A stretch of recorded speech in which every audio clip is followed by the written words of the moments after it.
everyone. I'm Adam Brown, and this is Shell Point Today for the weekend of February 19th, 20th, and 21st. On today's show, we will learn about a Health Connections event on the causes and steps to prevent osteoporosis, and we'll recap the top stories for all this week. The Shell Point Art Show and Sale Artistic Expressions is now in full swing Friday and Saturday. Come meet Shell Point artists who are showcasing their works of pottery, sculpture, painting, woodworking, lapidary, stained glass, 3D paper art, fiber and textiles, and much more. You can spend the entire morning and afternoon perusing and purchasing, eating, and socializing. The fun lasts Friday from 10 o'clock till 2 o'clock and Saturday from 10 until 3 p.m. This Sunday, there will be time for a matinee. At 2 p.m. in the Grand Cypress Room, you can enjoy the 1962 classic To Kill a Mockingbird, based on Harper Lee's Pulitzer Prize-winning book about a lawyer of the 1930s practicing in a racially divided town where he defends a young black man accused of a horrible crime against a white woman. Don't miss the Sunday matinee. Again, that's at 2 p.m. in the Grand Cypress Room of the Woodlands. Looking ahead to next week, you can enjoy some clams for lunch. Court pickups begin on the island Monday at 10:45 a.m. as you travel to the Clam Bake Seafood Restaurant in Fort Myers for good clam chowder and fried clams. It's the place to go for authentic New England seafood specialties. Come with us to visit their new location where lunch prices range from $6 to $19. Monday is also the time for another concert and conversations event in the Grand Cypress Room. At 7 p.m., you'll enjoy the violin and piano duo of the Herrera brothers. Joseph and John have performed in spectacular venues such as Carnegie Hall, John F. Kennedy Center, and Rochester's Eastman Theater. Now you can hear them in the intimate setting of the Grand Cypress Room, where you'll enjoy a beverage and dessert while conversing with the Herrera brothers. Osteoporosis is a disease marked by reduced bone strength, leading to an increased risk of fractures or broken bones. Next Tuesday, you can join Stacey Daniels, Assisted Living RN Manager at the Arbor, for an informative program on osteoporosis, its causes and diagnosis. Heather Battey of Resort Services visits with Stacey now to talk about osteoporosis and what to expect in next week's class. Hi, I'm Heather Battey with Resort Services. And today I'm here with Stacey Daniels. She is the RN manager for the Arbor. I am pleased to have her with me today to talk about the upcoming Health Connection program on osteoporosis. Thank you, Stacey, for being here with me today. Thank you for having me. Now, I understand you've been at Shell Point for quite some time. I have, almost 21 years now. That's just amazing. I just tell people I was 12 when I started, so, you know. Well, that's good. It works. It works. So this whole time you were then getting your nursing degree. Yes. And now you're going to be talking about osteoporosis. I am. You know, so many of our residents deal with osteoporosis, and if we can do a few things ahead of time before someone gets a diagnosis, we can either make the effects of it less or give them some tips and things so that they can help prevent osteoporosis from happening in the first place. It is a topic we hear about a lot, especially women. Yes. So what are some of the things that we can do to prevent osteoporosis? Well, without giving too much of the presentation away, diet, exercise, which of course those two things come into play for so many disease processes that affect us as we age. And so diet and exercise first and foremost. Weightlifting is certainly a great way to build bone and to keep our bones healthy and strong. Making sure that our diet includes leafy green vegetables and making sure that we're speaking to our doctor about any specific testing that we might need to have, especially if you are Caucasian or Asian descent, female. Those are the two highest risk factors for developing osteoporosis, and especially if you're a petite woman, that tends to be one of the other risk factors, but not quite as high as if you're Caucasian, Asian, and female. Okay. So small build is the third highest risk factor. And just making sure that you're speaking with your doctor and being aware of some of the things that can cause osteoporosis. Yeah. Now, how would they test for osteoporosis to see that bone density? Typically, it's a bone density scan, and it's a fairly simple test. It's non-invasive. It doesn't hurt, and it doesn't take very long to do or to get results. And then after that, if you are diagnosed with osteoporosis, then your doctor can speak specifically with you about your specific risk factors and what types of medications would be most appropriate, or even just nutritional supplements that can help as well. That's great. So it is something that you can reverse, or is it once osteoporosis has set in, is it? Well, what we don't usually think of is that our bones are in a constant state of renewal, and we recover from things very quickly and build bones very quickly. Even if we've had a trauma when we're younger, we can recover from things like that. As we get older, especially if our nutrition has not been as good when we were younger, or if we didn't build up enough bone mass when we were younger, our bodies will tend to not rebuild and replace the bone that's being used within our body, because, like I said, bones continually renew themselves. And so as we age, those are the things that we're going to start losing. So you can put some things in place, but once you've got the diagnosis, it's not going to ever go away. It's something you always will have a propensity towards, even if you are doing things to prevent it from getting worse. But the good news is that you can always do things to prevent it from getting worse. Right. Is there a certain age that you should start getting bone scans? As far as a set age, no. It would just be if, again, like we've talked about, petite, Caucasian, Asian woman tends to be the 3 top things that your doctor is going to be looking at as far as risk factors. And so if someone starts noticing that maybe their height has shrunk a little bit, or if they're having back pain, there can be spontaneous fractures that can occur if the bone crumbles. Now, typically, that's pretty advanced. But your doctor's not going to say the magic age is going to be 70, start getting a bone scan. Right. Okay. Now, we all hear that milk is good for your bones, and is that true? Calcium is good for your bones. And so, if you have lactose intolerance, you can drink milk that is, lactate-free or lactose-free, like Lactaid. You can take supplements as well, and you can get calcium from other sources, such as green leafy vegetables, cheeses. If somebody's lactose intolerant, you may have to be careful with eating cheeses. But not everybody is sensitive to the same things, and so then it would be a trial and error. Right. And most likely, if somebody does have a dietary sensitivity, then they're going to be directed towards getting a supplement instead to add into their daily diet. Right. And as you said, just as it is with osteoporosis, lifting weights, eating healthy, really taking care of yourself, it's such a big factor in all of our physical and even our emotional state. Absolutely. So I think this really sounds like a great presentation. Again, it's a Health Connection program. It's Osteoporosis, Causes and Steps to Prevention. It's going to be on Tuesday, February 23rd at 10:15 in the Social Center. So make sure you join Stacey there to learn a little bit more about osteoporosis and how to prevent it. Thank you, and stay happy and healthy. Hello, Shell Point. We're here to talk about an upcoming library book talk with Bill Saunders, who's here, and he is going to be presenting this talk on the 23rd.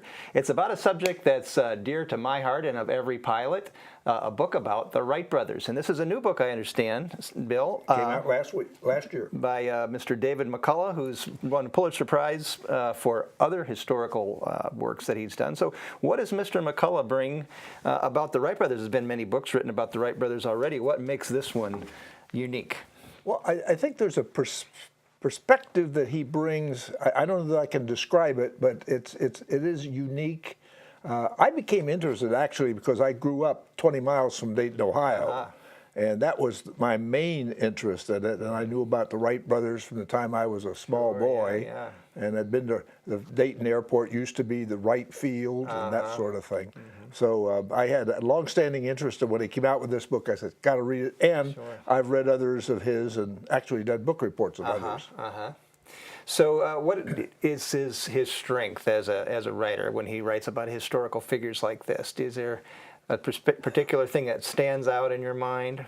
You really, or I should say, I really feel I know the characters that he's writing about. Okay. They feel very real, and that is particularly true in this book because Orville and Wilbur are very unique individuals. Yes, they are. I call them in here unidentical twins. Very good. Now, does he cover the entire span of their work? The bike shop, the Huffman Prairie, the Kitty Hawk? Does he cover the whole span? He does indeed, and that surprised me a little bit because Kitty Hawk occurs pretty early in their lives, and they do quite a bit after that that is highly relevant to the development of the aviation industry. So, yeah, it covers all of it, and it starts from when they're children. Right. Now, these guys were really driven, possessed with this goal to make an airplane work. And from what I've read, and I haven't read this book, but other things, they were very driven men, weren't they? Good word. Yeah. Exactly. Yeah. They were committed to finding the solution to powered flight with a man on board. And yes, they were driven to achieve that. Then the other question I want to ask you is about after they had the airplane and they had a contract with the Army and so forth, that same drive drove them to protect their patents, and it seemed like that was something that rather consumed them from then on with their fight with Glenn Curtis and all. Does he go into that whole aspect? It goes into it, but not highlighted, Not I as would much. say. Actually, what happens after Kitty Hawk is Wilbur spends most of his time in Europe, which is there's far more interest in aviation there at the time, and Orville spends his time, as I say, at Fort Myer, not Fort Myers, Fort Myer, Virginia. Yeah. And really the second half of the book covers the remaining years of the two of them and how they promote this. Very good. And yes, they got patents for their flying machine and did very well financially on that basis. Very good. All right. Well, is there anything else you want to tell us about your talk? Maybe to lure everybody in to come listen? No, I don't know. I don't have any good jokes to tell or anything like that, but it's an entertaining book. It really is. And I pick up a couple of quotes and share them with the audience in this respect. And I'm looking forward to doing it. This will be as I say, my 15th. So, Well, it's just anecdote. I happened to work for the Air Force for a few years for a contractor, and one of the things I did with them is edit a film about the Wright brothers at Huffman Prairie. Oh, which okay. became, actually today it's part of Wright-Patterson Air Force Base, Yes. if I recall correctly. So they had all these archives at the Air Force Base where I was working with all the original photographs, like this one right here of the first flight and many others that I had access to put in that film. So yes, it's a subject that's very very interesting to me on many levels as a pilot and as a filmmaker. So, well, very good. That's the 23rd. That's a Tuesday coming right up. Library Book Talk with Bill Saunders. It's going to be a very interesting talk, and I think a lot of you are going to want to read this book. Thanks, Bill. You're very welcome. Thank you. And now it's time for all of today's happenings, Academy news, menus, and Village Church connections. Hello and welcome to the Happening segment, weekend edition of Shell Point TV. I'm Caitlin Vanscoy. I'm Bev Chandley. And we're going to give you all the activities that are happening Friday, Saturday, and Sunday. I'm going to start with Friday. We start at 8 o'clock with men's match play tennis at the Woodlands. And at 8:15, the stamp ministry will be in the stamp room on the island. The Friday marketplace will be in the administration courtyard from 8:30 to 11:30. And Canasta and Samba will be on the common second floor lobby of the Woodlands at 9 o'clock. We have the first day of our Artistic Expressions 2016 art show and sale. At 10 o'clock, we have men's match play tennis at the Woodlands tennis courts. And Inquiring Minds will be meeting in the Manatee Room at 10:15. The Suzy Q heads out at 10:30 to St. Charles Yacht Club. You do need to sign up for that. That's it for our morning. I move into the afternoon for our 12:30 mixed progressive bridge game in the game room of the Woodlands. And Zumba Fitness will be held in the health club at 12:45. We move to 1:15 for advanced table tennis in the tarpon room. And quilters will be in the osprey room at 1:15. 1:30 is the time for Great Decisions group. They'll be in the manatee room. And the model train room will be open from 1:30 to 3:30 in the train room down in the island tunnel. Bid euchre is played in the woodland sable room at 2 o'clock. And come out for water volleyball at the LifeQuest Aquatic Center at 2:15. The resident quarterly meeting will be at 2:45 at the church auditorium. And 3 o'clock is the time for ballroom line dancing in the health club. We round out our Friday with 6:45 game night at the Resident Activity Center. Here's Bev to tell you all about our Saturday activities. Thanks, Caitlin. At 8 o'clock, our Adopt a Road folks are heading out to pick up the trash along the Shell Point Boulevard. They meet at the Administration Circle. Thanks for doing that, by the way. At 8 o'clock, we have pickleball played at the pickleball courts. Also at 8 o'clock, we have the round robin doubles tennis at the Woodlands tennis courts. The men's and women's doubles will both be played at the tennis courts at the Woodlands at 9:30. On to 9:45, where duplicate bridge will be played in the manatee room on the island. At 10 o'clock, we have the art show and sale in the park from 10 to 3. And then we have the 10:15 model yacht sailing club in the garden apartment pond. Moving into the afternoon, we have a 1 o'clock chess game in the library lounge. That's at the Resident Activities Center. And the table tennis will be busy in the tarpon room at 1:15. And our last Saturday activity is 3:15, basic line dancing in the health club. Here's Caitlin, she'll tell you about Sunday. Thank you, Bev. We start Sunday morning off at 9 o'clock with Christian Life Studies in the game room of the Woodlands and also at the Village Church. At 10:15, morning worship will occur in the Village Church. It's also broadcast live on Shell Point TV, Channel 13. 2 o'clock is the time for the Sunday matinee, To Kill a Mockingbird. It's a 1962 film that'll be held in the Grand Cypress Room of the Woodlands. We move to 3:30 for a Sunday golf mixer. That's at the Shell Point Golf Club. And 4:15 is the time for a Latin size. That's a dance group. They'll be in the health club. The evening service will conclude our weekend at 6:15 at the Village Church. Well, we're so happy to see you here today. We'll see you right back here tomorrow. Hi, I'm Terry Kolath with your Academy information for Friday and the weekend. On Friday, February 19th at 10 o'clock, we have smooth sailing in the Grand Cypress Room of the Woodlands for those who have picked up their ticket for this coffee with a neighbor. At 10:15, we have the iPad iPhone free walk-in clinic in the Technology Teaching Center on the island. At 2:30, the free Mac walk-in clinic at the Technology Teaching Center on the island. I'd like to tell you what's coming up next week in the Academy of Lifelong Learning. We have T3 class Talking is a New Typing with Penny Modrich of Nautilus. On Tuesday, we have the Solar Salt Industry of Southeastern Massachusetts with Seth Mendel of Teledora. We have iPhone Talking is a New Typing with Bruce Findlay of Sundial, and then a Facebook Basics class on the iPad with Meg Singer of Teledora. On Wednesday, Pat Meredith of Sundial will begin the knitting class. And on Thursday, we have Academy on the Go number 4, and we're going to the Sanibel Historical Village and Museum.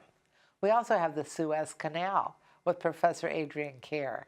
And on Friday, 2 walk-in clinics, iPad iPhone in the morning with Penny Modrich, and Mac in the afternoon with Bob Jakubiak. And we also have Shakespeare, Session 4, The Romance Plays, with Ray Boyce of Rosemont. Menus for your weekend. In the Crystal Room, the Crystal Platter on Friday is fried haddock with fresh potato chips and coleslaw. The dinner special is the seafood buffet for $17.95. The soup of the day is New England clam chowder. In the Island Cafe for lunch on Friday, the special is a seafood schooner on an English muffin with fries for $7.75. The dinner special is Chef's Choice for $8.75. Dinner specials in the Palm Grill on Friday are Chilean sea bass for $22.95 or veal Oscar for $19.95. On Saturday, the Crystal Room is closed. In the Island Cafe for lunch on Saturday, the special is a pulled pork sandwich with chips for $7.75. The dinner special is baked chicken with mashed potatoes and green beans for $8.75. In the Palm Grill on Saturday, you can have prime rib for $20.95. On Sunday, the Crystal Room features its Sunday brunch for $17.50. In the Island Cafe for lunch on Sunday, the special is a ham, egg, and cheese croissant with fresh fruit for $7.75. The dinner special is Chef's Choice for $8.75. And the Palm Grill is closed on Sundays. All menus are available 24 hours a day at www.shellpoint.net. Welcome to Village Church Connections. I'm David Pavey, and with me is Pastor Andy Hawkins. Thank you, Andy, David. It's good to be here. tell us about the meetings this weekend. Oh, that's great. Well, we always have wonderful worship here at the Village Church, and it'll be especially wonderful. First of all, I'm not preaching, by the way, and so, but people should know that we're having a fabulous communicator of the Word of God this coming Sunday, and that is Stuart Briscoe will be here in the morning service, and I have heard him open the Scriptures, and I will certainly be in rapt attention because he has a marvelous way of doing it, and plus he's from England, and it's always nice to have that accent. Can't go wrong. That's exactly right, and see, that's what I envy about you, David. I wish I had that accent too. People would probably pay attention if an Englishman is speaking. But in any event, Stuart's an Englishman, and he understands and communicates the Word of God, and we're really looking forward to him coming. And in the evening service, 6:15, his wife Jill will be speaking, and she's Cambridge educated, and both of them together have been involved in ministry for many, many years. And as you well know, he was the pastor of the Elmbrook Church in Wisconsin near Milwaukee for at least 30 years, and really grew that church in a substantial way. And what I love about it is he grew it really based upon the exposition of the Word of God in large measure. There was so much of that happening, and it was a delight to follow his career. And along the way, he and Jill have written a few books, don't you know? I think it's about 40 each. Something about 40 each. Who's counting? Who's counting at that point? Yeah, but in any event, the morning worship service and the evening worship service will be special events here at the Village Church. Obviously, we always have great music and worship opportunities. Those will certainly be the same, but the speakers will be folks that will that our congregation here at the Village Church and the community at large will love to connect with and come and see. Now, in addition to that, of course, this is a conference. It's called Improving with Age. Stuart and Jill have a book out by that same name, and that conference will continue beyond Sunday to Monday and Tuesday at 7:15 in the evening, and in both of those cases, each one will speak one evening at a time, and so we have Stuart on Monday, Jill on Tuesday, and it's going to be a delight. And I hope people will certainly come out, because I think they'll be enriched by the great communicators that both Stuart and Jill are. So 10:15 in the morning is our morning worship service with Stuart Briscoe. 6:15 in the evening, our evening worship service with Jill Briscoe. Looking forward to it. Good, and we're looking forward to seeing you there. Thank you for tuning in once again to Village Church Connections. Now let's recap the top stories from earlier this week. If you were able to attend this year's gala event, you heard about the exciting expansion that is planned in the coming years here at Shell Point. The expansion starts at the location of the Springs with a new neighborhood, and we want you to hear more about it firsthand at a special Springs Expansion and Waters Watch launch event on Thursday, March 3rd. Here's a promo that we shared with you earlier. Wow, that gala was really something. And look, this is the home of Waters Watch. Vivian, look what I just got in from the architects, fresh off the plans. Wow. Not sure if we're supposed to see these yet, but wow, there's a lot coming to this neighborhood. Look, there's a skilled nursing facility. Wow, look at the expansions to the Springs. And is that a memory care? It sure looks like it. Wow. Girls, you might want to turn these plans around. They'll make a little bit more sense, okay? And you know what? Since all of these great ideas and plans are coming out, don't you think we should invite the Shell Point residents to come and see these? Absolutely. I think we should invite them out March 3rd. Awesome. Let's get started. Perfect. Okay, so entertainment we got going? John Reese Project is booked and ready to be there. Great. Tent? We've got that. It'll be the whole front of the Springs. Wonderful. Catering? We've got all kinds of delicious goodies. Awesome. Gotta have food. Okay, how about those model apartments? We're working on it, Rita. All right. And the floor plans are coming along? They are. Fresh Great. from the architects. Great. speaking of architects, they've got this down on their calendar. They do, and the interior designer will be here to show off all the exciting things coming to the Springs. Oh, I'm so excited for our residents to meet these experts that we've been working with side by side. What else is on our list? We've got to have buses. Got to get the people here, right? Absolutely. Awesome. Door to door. All right. Now, what was that date? Thursday, March 3rd. Great. We are so excited to invite all of Shell Point. Shell Point residents, come out, see the new Waters Watch neighborhood and the wonderful enhancements that we have planned for here at the Spring. It's easy to attend the Waters Watch neighborhood launch event entitled Diving into the Details on March 3rd. Court pickups will be provided for door-to-door transportation to and from the Springs, as space will not be available for individual parking. Look for more details in the March issue of Shell Point Life magazine, or contact Mackenzie Millis at 600-6424. Come on out, everybody. Remember, there will be adequate transportation to and from the Springs for the event, as there will not be space available for individual parking. Another fascinating medical breakthroughs and discoveries presentation is coming later this month on the 25th. The topic is Skin Cancer, Emerging Targeted Therapies for Melanoma. It will be presented by Dr. Ryan Sullivan, an oncologist of Massachusetts General Hospital, along with a panel of other experts on the subject. Heather Battey visited with Sharon McDonald from Lee Memorial Health this week to talk about the concerns of skin cancer and more about the medical breakthroughs presentation. Hi, I'm Heather Battey with Resort Services. Today I'm here to talk about our next upcoming and exciting medical breakthrough and discovery series. This is a really interesting topic. It's skin cancer, melanoma. The topic is very, very interesting to a lot of people. It's caused a lot of alarm, and we have Sharon McDonald here from Lee Memorial Health Systems to discuss this with me. So thank you, Sharon, for being here. It's my pleasure. So this is really kind of a scary subject for people. We're hearing about skin cancer more and more.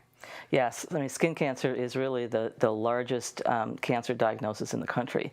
There's more skin cancer diagnosed on an annual basis than with prostate, colon, breast combined, and we don't hear very much about it. It's kind of like the silent killer, the unknown or undiscussed cancer. But there's really three kinds of skin cancer. You've got basal cell, squamous cell, and then you have the most lethal, which is the malignant melanomas. And in today's world, 1 in 5 people will have either a basal or a squamous cell carcinoma removed, and 1 in 50 people will develop a melanoma in their lifetime. Well, why is it so much more prevalent now? We know when I was growing up, or possibly when you were growing up, we would lie in the sun. And now, though, we're hearing more and more about this. Was it not as prevalent, or was it not discussed, or what's changed? It wasn't as prevalent. It certainly occurred, but it wasn't as prevalent. We have things like global warming. We have people spending a lot more time in the sun. That's that old saying, old dogs and Englishmen lay out in the noonday sun. And we see people just basking, worshiping the brown body, not paying attention to sunscreens and the things that will protect the skin if you want to be out in the sun. And really, it is something, it's a preventable cancer. It's a tragedy when someone develops it and dies from it. And it really is a personal responsibility to make sure that we are properly protected when we go out into the sun. Right. How fast is this type of, the melanoma, like how fast is that type of skin cancer, does it spread, or that cancer? Sometimes it can spread pretty quickly, and sometimes it can occur very quickly. There have been cases where someone just, in the run of a few days will look down and see a black spot or something occur on the arm that wasn't there before. And when they go and have it biopsied, it turns out it's a malignant melanoma. So the cellular changes can occur quite quickly. If you have had 7 burns in your lifetime where your skin is actually burned and blistered, it can raise your risk of melanoma as much as 40%. So the important thing is not only the skin protection, but also you want to make sure that you have your skin checked. The other thing is, if you have a family member that has had a malignant melanoma, there is a small percentage that have a familial or hereditary portion to them, and that would mean that your surveillance would be pushed up to every 6 months, so that you have family members to make sure that if there's anything there, it's diagnosed and early, because surgery is your big cure for melanoma, cutting it out. Right. At what age would you start then going to get your skin checks? Most of the time when you go to your physician, depending on how much you're in the sun, but if you're a physician, you go for an annual physical, the physician should be looking at your skin. And if you are a particularly moly person, because we have people that have a lot of moles, those are the folks that it's even more difficult, because they need to be really familiar, map their moles so that they know if there's new ones that are occurring that are not familiar. And if there's anything that you're concerned about, you should ask your physician to look at it and if necessary, have a biopsy. Right. And now there are some new treated therapies or targeted therapies for melanoma. There are a lot of the new therapies in cancer in general are coming out with immunotherapies, which are ones where they're personalized. They take your own cells and they create the vaccine, or they create the therapy from your own cells. And so immunotherapies are becoming, and personalized medicine are becoming the mainstay actually of the drive to eradicate cancer. Yeah, and we do have then Dr. Ryan Sullivan. He's an oncologist coming from Mass General, and he'll be doing this presentation as you moderate this panel of experts and our presenter talking more about this subject. It's going to be really interesting, I think, for a lot of people to hear all these facts and the figures and just how many people can come down with this type of cancer. Yes, Dr. Sullivan is one of Mass General's leading physicians when it comes to the diagnosis and management of melanoma, and he's coming from the #1 hospital in the country. So, he will have a lot of great information and certainly a lot more about the research and the new therapies coming out than I would be aware of. Okay, great. Well, I look forward to seeing him and seeing you at that presentation. And if you're interested in seeing that, it is February 25th at 2:15 in the Village Church. Again, it's part of our Medical Breakthroughs and Discovery series with the Health Connection. You definitely do not want to miss this, and make sure you put your sunscreen on. Stay happy and healthy. Bro and Dee Dee Darcy were recently treated like British royalty. They had an exciting time in the UK, where they stayed at the Queen's favorite weekend residence, Windsor Castle. While the Darcys are not heirs to the throne, they do have a friend who is appointed governor of the castle and invited them for a 2-night stay. As Dee Dee describes it, it was a once-in-a-lifetime experience.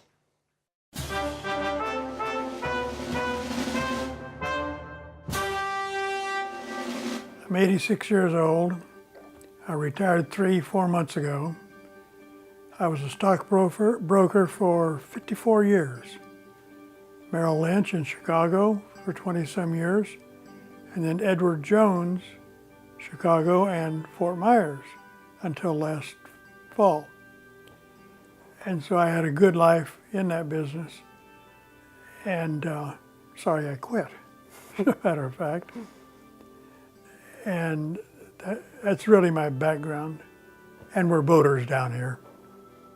We moved to Sanibel in '91. And my parents had a condo down there. So we were known as the squatters, because any vacation we would bring our 2 boys, who are 40 and 42 now, over to Sanibel. And Bro had some experience with the west coast of Florida. And we always told the kids, hey, when you go to college, we're moving down to Sanibel. But we moved down when they were a junior and senior in high school.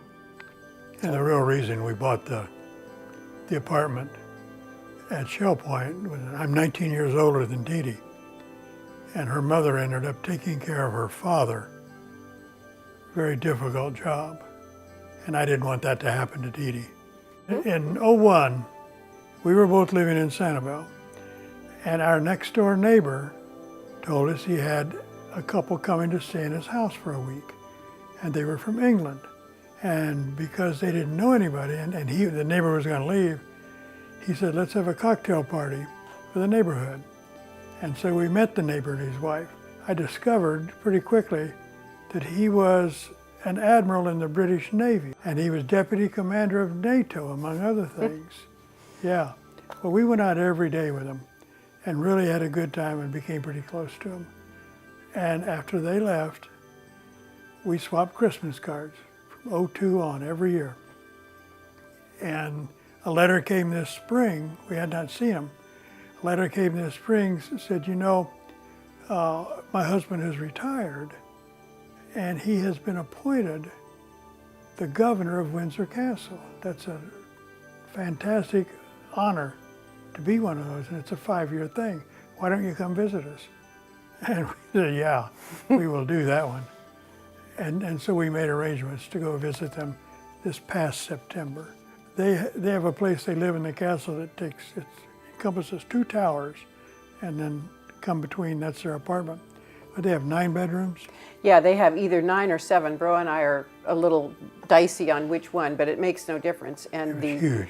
They live, the Norman Tower are 2 towers connected by this kind of, it's a breezeway, but it was built in 1250, so it's very sturdy. And James's office, it's James and Nicola Perrone are the governor and his wife. And he is a sir and she is a lady. There are 500 people that actually live on the grounds of Windsor Castle. And James is theoretically in charge of all of them. They both have wonderful stories of, Queen Elizabeth must have a wicked sense of humor. And they know all of the royalty, and the royal family knows them. He had retired, and they were living up in Leicester. And he got a phone call from Queen Elizabeth saying, James, I have something I'd like to ask you, a favor. Would you be willing to be governor of Windsor Castle for 5 years? It's a 5-year term. And he was afraid that Nicola, after all these years of serving in the Navy and being shifted around from pillar and post, that Nicola was finally in her house in Leicester and that she didn't want to do it. So when he asked Nicola, she said, well, of course we must do it. What an opportunity. The castle was started in 1066 when William the Conqueror came over. And what he wanted to do, he wanted to have 12 castles, 1 day's horseback ride from London to set up a periphery for security and to repel any attacks that were coming. And when William the Conqueror had it, it was just a big mound hill. It was a wooden fort. And then it wasn't until the 1300s that Edward III built the big stone tower, which is pretty iconic of Windsor Castle. And then in George IV, in 1824 to sometime in the 30s, he was the one that built the very tippy top and it has been unchanged since then. And we had 75 steps from their living room to our bedroom. We were on the top floor. And the windows, when you're outside the grounds, look like they're about that wide. Well, they're not that wide, they're like that. Yeah. And the view is just spectacular from our bedroom on the top floor. The bedroom was probably 35-foot diameter, circular bedroom. It was a circular bedroom because we were in the very top of the Norman Tower. We have pictures of the toilet. The toilet up there has a wooden lid about that square, and you wonder, well, how do they, you can raise the lid and there's the seat. Yeah, how do they flush it? There's no water in it or anything. It's just a porcelain bowl. But when you pull a cord up, it's a flood. A flood goes down from that top to bottom. But it's, I don't know, how old is it? I don't know. It looked like a very fancy outhouse. There are 40 military knights, and they live, the head of the military knights lives in St. Mary's Tower, which is across from St. George's Chapel. Well, because they were military and they didn't have enough to live on, so that they brought them in as this military knight, and then they were responsible for ushering anybody that came to Windsor, to showing them the sights and that is still their job. And the few that we met have, again, these great senses of humor, because St. Mary's Tower is directly across from St. George's Chapel, and when you are a military knight, when you die, you are buried on the grounds of St. George's Chapel. And the one we met said, well, it's kind of nice every morning when I get up and look out the window, I get to see where I'm going to be buried.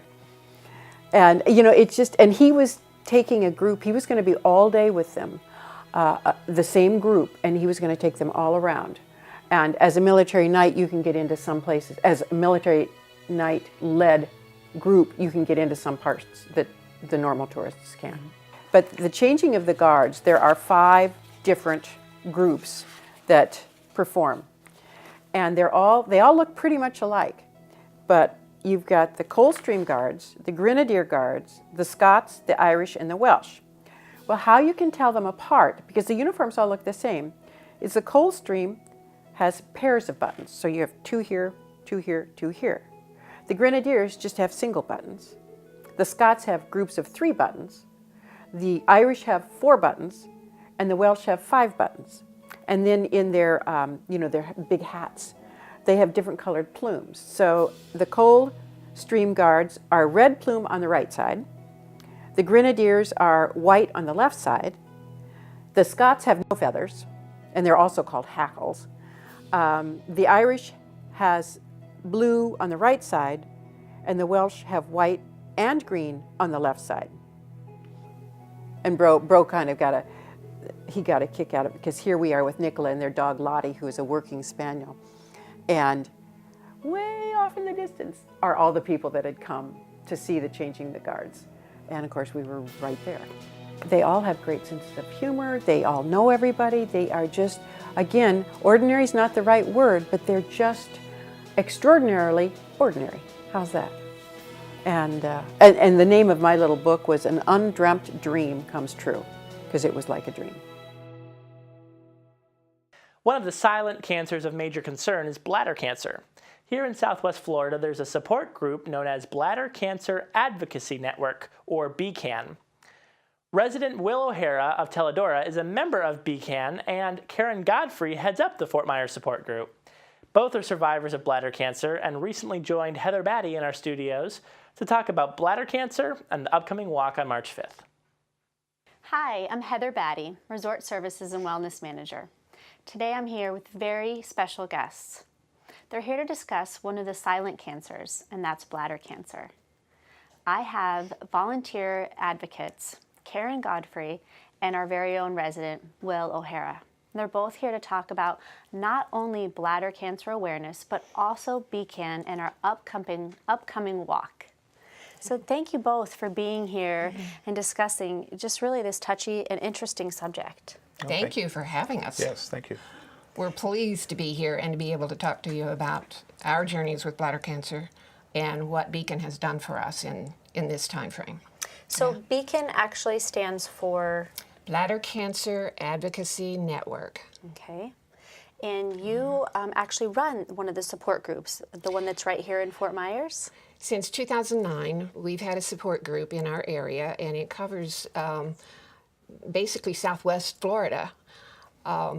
It is a support group of caregivers as well as the patients, and runs from varying degrees of diagnosis. We have speakers that come in and talk to us about treatments, and I think the biggest thing that is the most help for our support group is the sharing and the experiences that we have in our own treatments that helps each other learn a little bit more about bladder cancer. And you both are survivors right. of bladder cancer. And Will, you currently are going through some treatments. Yes, I am. I'm going through, on this coming Friday, will be my 20th BCG infusion into my bladder. It will be a total of 27 over this 2.5 years of treatment, but yes, I am. Now let's talk a little bit about what Will shared with me, is that this is a silent cancer because not a lot of people talk about it, and it's also, is it hard to diagnose, or what is that? Well, how were you diagnosed? For the most part, yes. We really don't have symptoms that will send us to the doctor. The most telling symptom is if we see blood in our urine. In my case, I had microscopic blood in my urine that my doctor would see when I had my yearly checkups, but I had no other symptoms. So no one was even looking at anything serious. And after about the 3rd year of seeing microscopic blood in my urine, I developed what I thought was a urinary tract infection, which really wasn't that. It was the cancer at that time had already become invasive into the muscle wall of my bladder. So when I was diagnosed in 2003, I was already muscle invasive. And at that time, BCAN was not in existence. So I went on the internet looking for information. And all I could find were reports that doctors would write for doctors. It was not in layman's terms, so I really couldn't find a lot of information. So in 2005, when BCAN came on the scene, I was willing and ready to jump on board and see what I could do as a volunteer to help. Absolutely. And you're both your own self-advocates, too, at this point. Right. Both for yourselves, too, and for Beacon, and really promoting not only this walk that we have coming up here, but also just the support groups and sharing your knowledge and education about this. Now, how I found out was very similar, but I had a physical in May. I just spent the winter here in Florida. I felt great. I've been exercising every day, lost a lot of weight. I went back, and every year I have a physical, and I found out that they don't do urine tests as a routine part of a physical anymore. I never take no for an answer. I said, I want a physical, a urine test. Well, we don't do them. I said, I want a urine test. Well, if you want one, I guess we'll do it. 7 days later, the doctor called me and said, you're not going to believe this. We found microscopic white blood cells in your urine. You've probably got a urinary tract infection. Take an antibiotic and we'll recheck it. After 20, I took the antibiotic. After 20 days, they rechecked it, and I had even less or more white blood cells. And they said, well, let's just give it, let it run its course. And I thought, no, I don't think so. I called a urologist, and we talked, and he said, well, there's 3 different things I need to do. And the third test he did, he found out I had bladder cancer. So you need to be your own advocate in these. Absolutely. Knowledge is power. Knowledge is power. Well, we here at Shell Point are going to be sponsoring this walk, the Bladder Cancer Walk, which is coming up March 5th. Right. And the kickoff is at 8 a.m. and it's going to be at Bell Tower. Right. So we're going to be there to support you both and any other survivors and their families dealing with bladder cancer. We are so happy that you all are joining us in our walk this year in helping us to promote awareness, because that's one of our most pressing challenges, is to be able to get out there and talk to people. For some reason, it's a little bit difficult for the patient to talk about, and it's difficult for the person who hears about it to know what kind of a question to ask, because it involves bodily waste. You know, we really don't talk about that. Right. So how do you ask the question from someone? And it definitely needs all the support it can get. Right. So please join us and join Shell Point for this walk coming up at Bell Tower. You can register at either service desk. And this walk, again, is the Bladder Cancer Walk, March 5th. And you even get a free T-shirt for walking. Thank you, and stay happy and healthy. Thank you. Thank you. Seth Mendel of Teledora wants to teach you about the history of solar salt. During colonial times, salt was extremely important to preserve foods, especially since refrigeration hadn't been invented yet. But during the Revolutionary War, the trade of salt was cut off. So what was the fishing industry going to do now? The answer was to get salt from the sea. To learn more, Terry Kolath spoke with Seth Mendel earlier this week. Hi, I'm Terry Kolath. I'm here today with Seth Mendel, a resident of Teledora, and somebody we're delighted to have moved to Shell Point because he is a historian. Thanks for joining me, Seth. Nice to be here. Well, we've enjoyed so many of your classes, the Russian Tsars and photos of Russia, World War I, and now you're going in a little bit different direction, the solar salt industry of southeastern Massachusetts. I believe this deserves some discussion. Tell me why you feel this is important. Well, it's a little tidbit of colonial history that was very important at the time, but of course has been swept under the rug long since. But when you think back to those colonial days when there was no ice, of course there was no electricity to make ice. Right. You had to depend on the winter, and you had all of your food supplies. You had, you know, your poultry, you had your fish, you had your meats, and they needed to be preserved. And how did they preserve them? They salted them. Sure. But it took a huge quantity of salt. As a matter of fact, on a fishing vessel, like a Gloucester fisherman, off the Grand Banks, the rule of thumb was it took 1 bushel of salt to cure 3 bushels of fish. So you can see that's a lot of salt just for those few bushels. Sure. Where did they get all this salt? Well, that's where I come in with my little story. Simply put, in the early colonial days, most of the salt that was used was imported. Simply put, because of the trade back and forth to the mother country, to England or Europe, we transported bulk commodities over, and they sent commercial or manufactured goods back, glass and clothing and that sort of thing. They needed ballast for their ships, and they filled it up with salt and brought the salt over to the colonies, and that was the salt. But then, of course, what happens in 1775, 76, 78, the Revolutionary War cut off that trade. And so what about the salt? What about all the food stocks that are going to be needed? It must have been terrifying. It was. Oh my gosh! I mean, Panic. how do you, your families and the troops? Yes, and the whole fishing industry and the whole maritime industry. You know, they took casks of salted meats on their voyages. Yes. And so where were the colonists going to get it?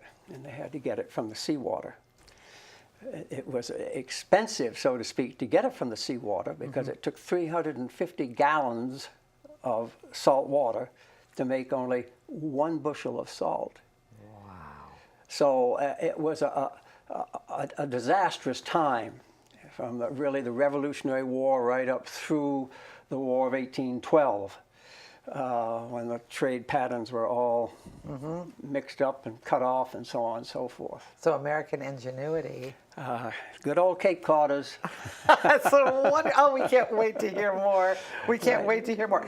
But we're not going to talk about more now. People have to come to this class. That's right. But I am a little bit curious about Seth Mendel. And when did you first get interested in history? When did I first?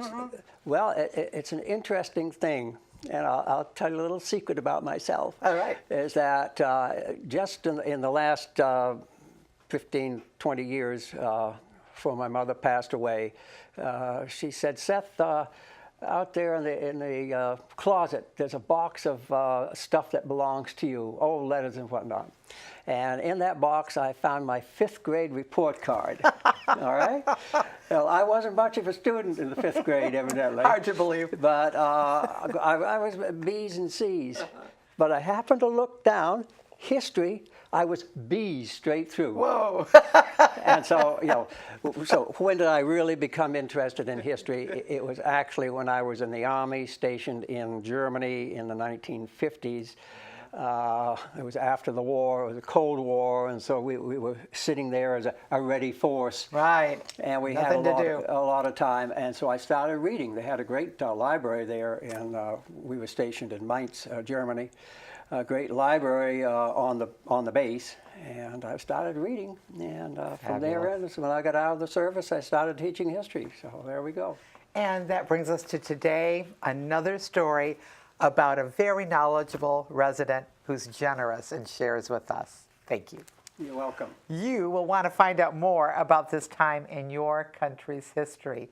Join us for the solar salt industry of southeastern Massachusetts. Well, that's going to bring this weekend edition of Shell Point Today to a close for February 19th, 20th, and 21st. We thank you for watching and hope that you enjoy your weekend. We look forward to seeing you right back here again on Monday.